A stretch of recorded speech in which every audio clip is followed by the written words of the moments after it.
আমাদের আজকে আইজলের দ্বিতীয় দিন। আমরা আজকে সাইট সিনে বেরিয়েছি। এটা আমাদের প্রথম স্পট, ট্রপিক অফ ক্যান্সার। কর্কটক্রান্তি রেখা মিজোরামের এই জায়গাটার উপর দিয়ে গেছে। এখানে একটা স্ট্যাচু বানানো আছে, আর এটা একটা ওয়াচ টাওয়ার। আমরা ওয়াচ টাওয়ারে উঠেছি। সামনেই একটা খ্রিস্টান কবরস্থান। এখন আমরা আছি আইজলের বিখ্যাত ট্রপিক অফ ক্যান্সার, অর্থাৎ কর্কটক্রান্তি রেখা আইজলের এই জায়গাটার ওপর দিয়ে বয়ে গেছে। আই মানে ফল, আর জল হচ্ছে বাগান। আর সেই আই অর্থাৎ ফলের বাগানে বসেছে নতুন রাজ্য মিজোরামের সদর দপ্তর এই আইজল। তালাং এবং তুহিরিং এই দুই নদী উপত্যকায় ছোট্ট পাহাড়ি শহর আমাদের এই আজকের আইজল। 1132 মিটার উঁচুতে ধাপে ধাপে পাহাড়ের খাঁজে খাঁজে উঁচু থেকে নিচুতে নেমে গিয়েছে এই শহর। ছবির মতো সাজানো, প্রাকৃতিক সৌন্দর্য তুলনাহীন। প্রায় 1,00,000 লোকের বাস আইজল শহরে। অতিথি বৎসলেরা এবং মূলত ননভেজ, ভাত এদের মুখ্য খাদ্য। আমরা ট্রপিক অফ ক্যান্সারের অনেকক্ষণ ধরে চারিদিকে সাজানো আইজল শহরকে ঘুরে ফিরে দেখছিলাম।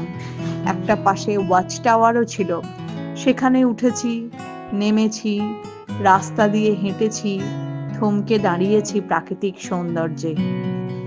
দক্ষিণ মিজোরামের সদর দপ্তর হচ্ছে লুংলেই, জলবায়ুর গুণে মনোরম পাহাড়ি শহর। মহকুমা শহর লুংলেই থেকে আরো 85 কিলোমিটার দূরের বাংলাদেশ সীমান্তে বেশ কিছু বড় বড় জলপ্রপাত রয়েছে। তার মধ্যে সবথেকে অনবদ্য ভ্যানথাং ওয়াটারফলস। 750 ফুট উঁচু থেকে ধারা নামছে আরণ্যক পরিবেশে। কিন্তু দুর্ভাগ্য, আমরা যে সময় গেছিলাম ভ্যানথাং ওয়াটারফলসে আমাদের নিয়ে যাওয়া হয়নি জল না থাকার জন্য। পাশেই আমরা আরো একটি ওয়াটারফলস তুহিরি ইয়াহুতে গিয়েছিলাম, কিন্তু পথশোভা অতীব সুন্দর হলেও সেখানেও জলের আধিক্য ছিল না। তাই জলপ্রপাতের যে জলের আকর্ষণ থাকে সেটা আমাদের মধ্যে একদমই অনুপস্থিত ছিল। একদম সংকীর্ণ পাথুরে পরিবেশের মধ্যে দিয়ে সাবধানে পা ফেলে ফেলে আমরা জলপ্রপাতের দিকে পৌঁছালাম।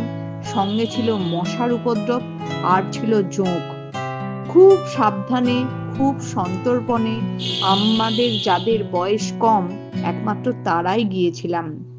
আর মামনি বা দিদি বা আমার মা, এরা বয়সের আধিক্যের কারণে তুহিরি ইয়াহু পর্যন্ত পৌঁছতে পারেনি।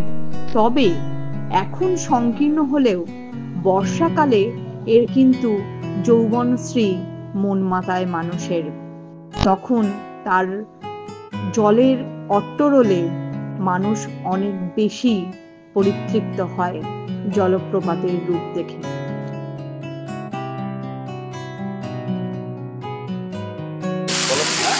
এটা তুহিরি ইয়াহু ওয়াটারফল। এখানে মশার উপদ্রব খুব বেশি, যদিও আমরা সেরকম কিছু পাইনি। বর্ষায় আরো অনেক বেশি পরিপুষ্ট থাকে এই ওয়াটারফল। এখন জলের ফোর্স কম, বাট ভালো।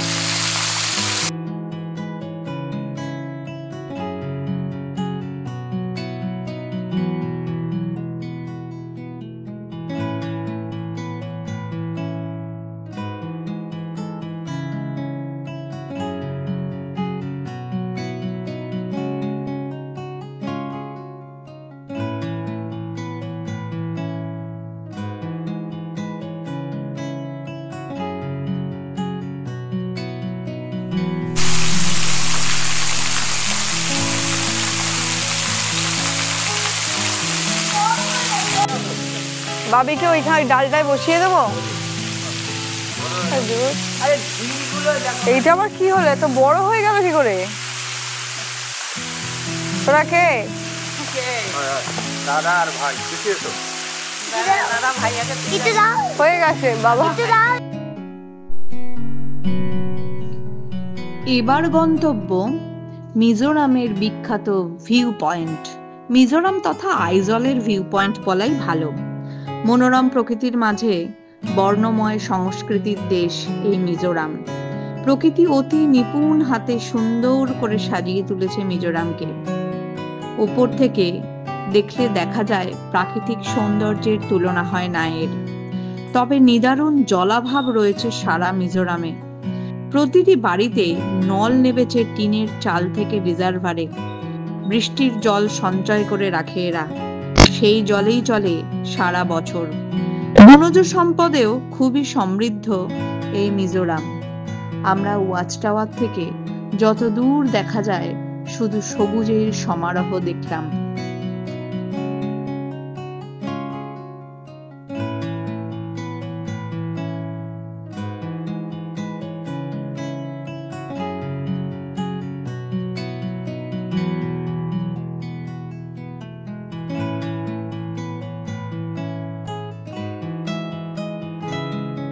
পরের দ্রষ্টব্য মুইফাং গার্ডেন।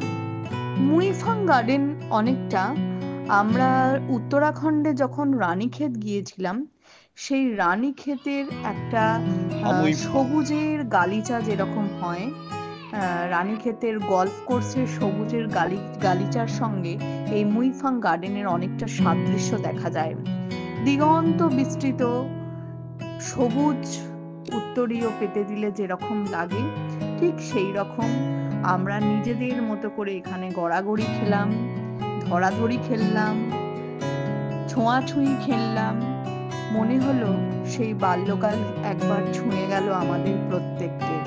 কিন্তু সঙ্গে ছিল ভীষণ হিমেল হাওয়া। সূর্য অস্ত যাওয়ার সঙ্গে সঙ্গেই দিগন্ত বিস্তৃত এই অঞ্চল জুড়ে নামলো শীতের করাল হাওয়া। বেশ ঠান্ডা এখানে। Good morning. আমরা রেইক টুরিস্ট রিসর্ট থেকে সুপ্রভাত জানাই সকলকে। গতকাল রাত্রিবেলার যে শিহরণ জাগানো রোমাঞ্চ ছিল সেটা আজকে সূর্যোদয়ের সঙ্গে সঙ্গে অনেকটাই পরিষ্কার হয়েছে। মনে অনেকটা বেশি সাহস ফিরে পেয়েছি। আমরা গতকাল রাতে কাঁপতে কাঁপতে এখানে ডাইনিং টেবিলে এসে ডিনার করেছিলাম। আজকে আমরা ভোরবেলা আলো ফোটার সঙ্গে সঙ্গে সবাই আবার সেই ডাইনিং হলে মিলিত হয়েছি। প্রচন্ড ঠান্ডায় একদম গরম চায়ের কাপে চুমুক দেওয়া, সঙ্গে বাঁহাতে বিস্কিট এবং সকলকে সুপ্রভাত জানানোর এর একটা আলাদাই আনন্দ। একা একা বেড়াতে আসা আর সবাই মিলে বেড়াতে আসার মধ্যে যে কত অন্তর সেটা গুড মর্নিং এর সঙ্গে সঙ্গে বুঝতে পারি। এবং যেটা আরো বেশি করে ভালো লাগছে যে চারিদিকের এত প্রাকৃতিক সৌন্দর্য, এত বেশি, এত পলিউশন ফ্রি জায়গা, সমুদ্রপৃষ্ঠ থেকে এত উঁচুতে, এবং যেটা সূর্যোদয়ের সঙ্গে সঙ্গে আমাদের চোখের সামনে পরিষ্কার হচ্ছে এটা আমাদের সকলের খুব ভালো লেগেছিল। আমরা খুব এনজয় করেছিলাম।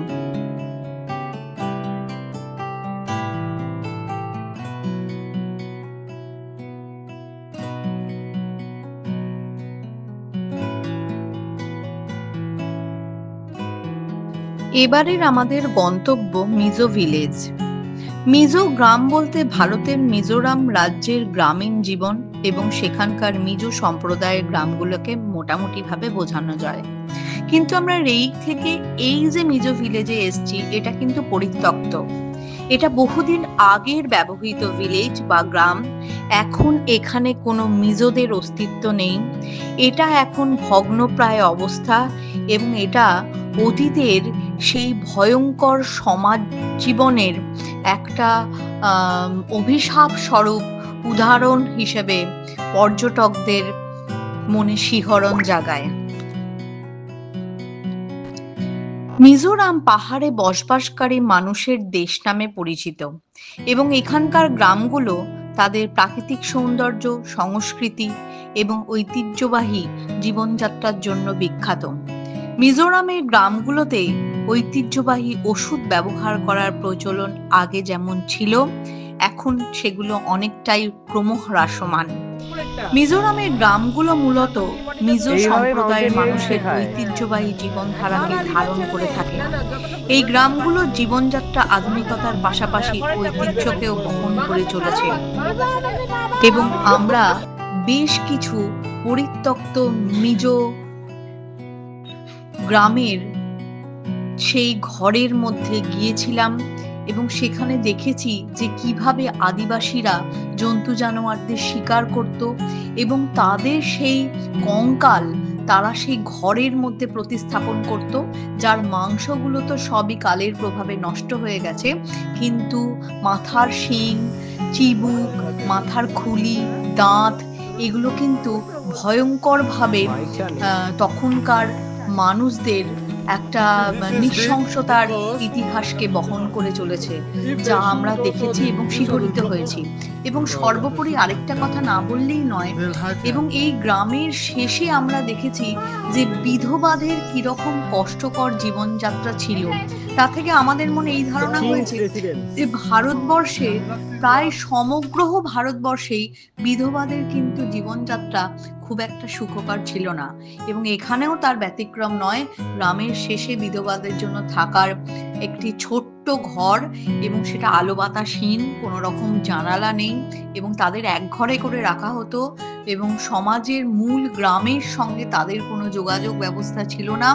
সুতরাং আমরা এখান থেকে এইটুকু অনুমান করতে পারি তাদের বেঁচে থাকা অত্যন্ত দুর্বিষহ ছিল।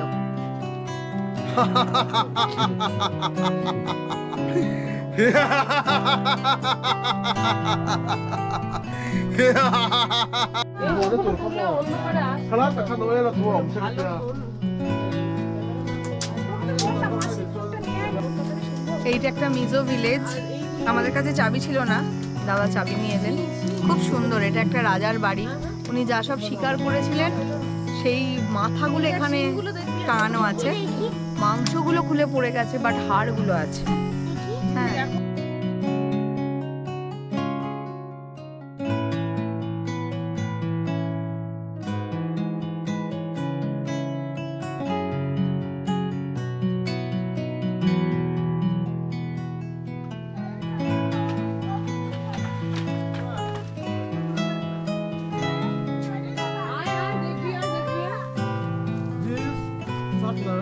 never going to jungle.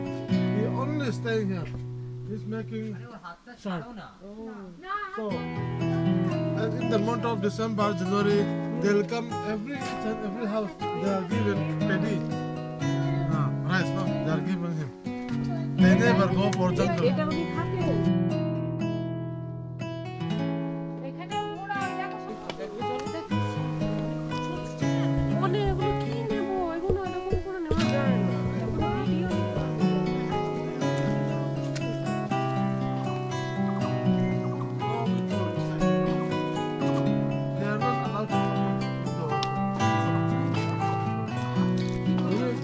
Bad story, no?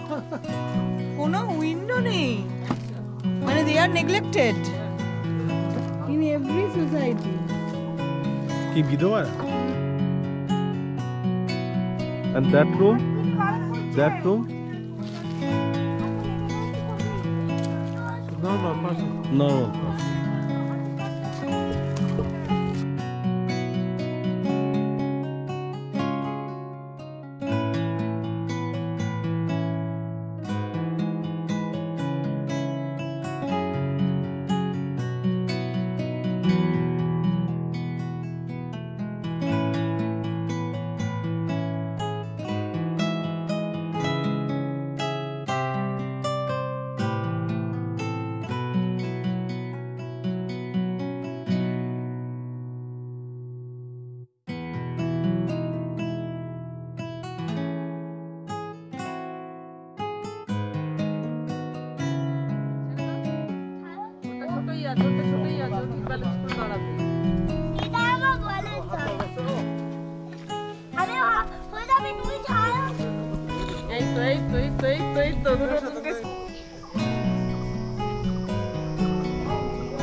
Mizoram বেড়াতে এলে অবশ্যই ঘুরে দেখতে হবে রেইক।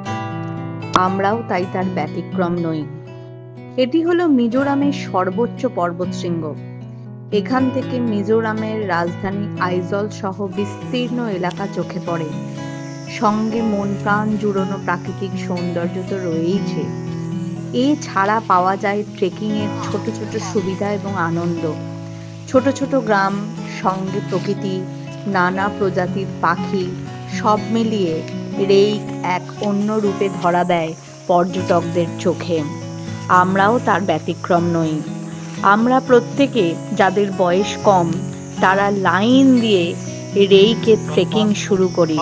অত্যন্ত প্রতিকূল পরিস্থিতি, অত্যন্ত জংলি মৌমাছিদের আক্রমণ ভীষণভাবে পথমধ্যে লক্ষ্য করা যায়। তার মধ্যে ডুবান্ত ভীষণ দুরন্ত। আমরা প্রত্যেকেই ছোট ছোট গাছের স্টিক ব্যবহার করি এদের হাত থেকে রক্ষা পাওয়ার জন্য। একদম হায়েস্ট পিক পর্যন্ত আমরা ট্রেক করি, সেখানে কিছু ফটো সেশন হয় এবং তারপরে সকলে নিরাপদে আবার গন্তব্যে ফিরি। কিন্তু মনের মধ্যে থেকে যায় রেইকের অসম্ভব সুন্দর সবুজায়নের দৃশ্য। আমাদের আজকে মিজোরামের তৃতীয় দিন। আমরা আজকে রেইকে আছি। রেইক থেকে এখানে একটা 2 কিলোমিটার নিয়ার অ্যাবাউট এরকম একটা রক ক্লাইম্বিংয়ের ব্যাপার আছে। তো আমরা সেখানে ট্রেক করছি। প্রকৃতি ভীষণ সুন্দর, কিন্তু হলেও ভীষণ প্রতিকূলতা। মানে একে তো খুব হাই অল্টিটিউড, আমরা সমতলের মানুষ, সেটা তো একটা সমস্যা। তারপর এখানে খুব বিষাক্ত পোকামাকড়ের উপদ্রব। মানে দিনের বেলাতেও যথেষ্ট নিরাপত্তার অভাব। তারপর এদের এক একটা ঝুন্ড আছে, সেগুলো মানুষকে তাড়া করলে সেখান থেকে ওদের হাত থেকে পালানো খুব মুশকিল। সেই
ও তোমার ভালো লেগেছে মিজোরাম? একদম ভালো লাগে, একদম ভালো লাগেনি। মিজোরামে এসে কি হলো? বাবা তোর ভালো লেগেছে? বাবা চলে যাবো। লিটন? দারুণ লেগেছে, কিন্তু সাথে আসেনি, মনটা একটু খারাপ। এখানে এরিয়াটা নেক্সট স্পট সোলেমন টেম্পল। আমরা অনেকটা দেরি করে এসেছিলাম বলে সোলেমন টেম্পল বন্ধ হয়ে গিয়েছিল। তাও আমাদের উৎসাহে কি আর ভাটা পড়ে? আমরা সেই কোনোভাবে ছোট্ট একটা গেট খোলা পেয়ে ঢুকেই কিছু ফটো সেশন শুরু হয়ে গেল সঙ্গে সঙ্গে। যেরকম ক্যাথিড্রাল চার্চগুলো হয় প্রত্যেকটা স্টেটেই, খুব সুন্দর করে সাজানো, চারিদিকে অজস্র রঙের বোগেনভিলিয়া ফুটে রয়েছে। এত রঙের এত ভ্যারাইটি আমাদের পশ্চিমবঙ্গে বোগেনভিলিয়ায় পাওয়া যায় না। আমরা সবাই মুগ্ধ হয়ে বোগেনভিলিয়ার কালার দেখছিলাম। ক্যাথিড্রালটাও অসম্ভব সুন্দর, বেশ 2-3টে বড় বড় ফাউন্টেন ছিল। আমরা খুব ভালো ফটোশুট করলাম, তারপর আবার বেরিয়েও এলাম, কারণ আমাদের হাতে বেশিক্ষণ সময় ছিল না।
চলে এসেছি সূর্যাস্তের একদম শেষ ভাগে এবং সারা পৃথিবী অন্ধকারে ঢেকে যাচ্ছে, তার সাথে মিজোরামও ঢেকে যাচ্ছে। আমাদের লাস্ট স্পট আজকের লালসাভুঙ্গা পার্ক, এবং আমরা এখানে এসেই বুঝতে পেরেছি যে কতটা মিস করলাম, এখানে আগেই আসা উচিত ছিল। লালসাভুঙ্গা পার্কে যেটা সব থেকে রোমাঞ্চের সেটা হচ্ছে একটা ব্রিজ ছিল, একটা না দুটো ব্রিজ ছিল, যেটা হ্যাঙ্গিং ব্রিজ এবং অনেকটা প্রসারিত ব্রিজ, এবং খুব সাহসের সঙ্গে আমরা লাইন বাই লাইন পর পর যারা ইয়াং পার্সন ছিলাম তারা ওই লাইন বাই লাইন ধরে আস্তে আস্তে আস্তে আস্তে একদম পুরো শেষ পর্যন্ত গিয়েছিলাম, এবং যেখান থেকে মিজোরাম শহরটাকে একটা সেই গ্যালিলিওর সেই লিলিপুটের গল্পটা পড়েছিলাম না, সেরকম দেখাচ্ছে। মানে এতটাই আমরা উচ্চতায় ছিলাম যে যেখান থেকে মিজোরামের রাস্তা দিয়ে যে গাড়িগুলো যাচ্ছে সেগুলো একটা ছোট্ট মোটর গাড়ির মতো মনে হচ্ছে, ওপর যেরকম প্লেন থেকে মনে হয়। আর মেঘ আমাদের শরীরকে কেন্দ্র করে ভেসে বেড়াচ্ছে, এত উঁচুতেই আমরা ওই ব্রিজটা ধরে এগিয়ে চলছিলাম। ব্রিজটা যদি কোনোভাবে ভেঙে পড়ে মানে আমাদের বডিও পাওয়া যাবে না, এরকম এতটা হাই ছিল আর কি, হাই অল্টিটিউডে ছিলাম। লালসাভুঙ্গা পার্ক একদম সূর্যাস্তের পড়ন্ত আলোয় দেখা, গায়ে একটু কাঁটাও দিচ্ছিল, কিন্তু আমরা পুরোটা কভার করতে পেরেছিলাম। আমাদের খুব ভালোও লেগেছিল লালসাভুঙ্গা পার্ক। একটাই আফসোস রয়ে গিয়েছিল যেটা একটু আগে দেখতে পারলে আরো হয়তো ভালো লাগতো। এবং মিজোরামকে লালসাভুঙ্গা পার্কে এসে আমরা কিন্তু মিজোরামকে ভালোবেসে ফেলেছিলাম। হ্যাঁ, আমাদের মনে হয়েছিল যে না সত্যি এই রেইক আর লালসাভুঙ্গা পার্ক এই দুটো জায়গায় গিয়ে আমরা মিজোরামের প্রেমে পড়ে গিয়েছিলাম একদম।